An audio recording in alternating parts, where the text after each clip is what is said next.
সবচেয়ে বেশি মন্দির আছে যে 5 দেশে দেখে নিন। Number 5, Indonesia. মুসলিম সংখ্যাগরিষ্ঠ ইন্দোনেশিয়ায় প্রায় 4000 মন্দির রয়েছে।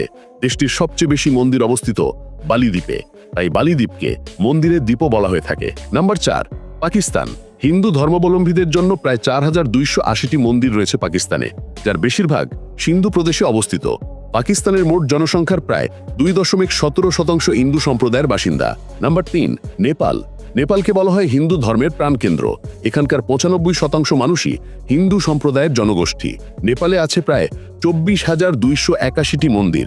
এর মধ্যে বিশ্ববিখ্যাত পশুপতিনাথ মন্দির নেপালে অবস্থিত। নাম্বার 2, বাংলাদেশ। বাংলাদেশের মোট জনসংখ্যার প্রায় 7.95% হিন্দু জনগোষ্ঠী।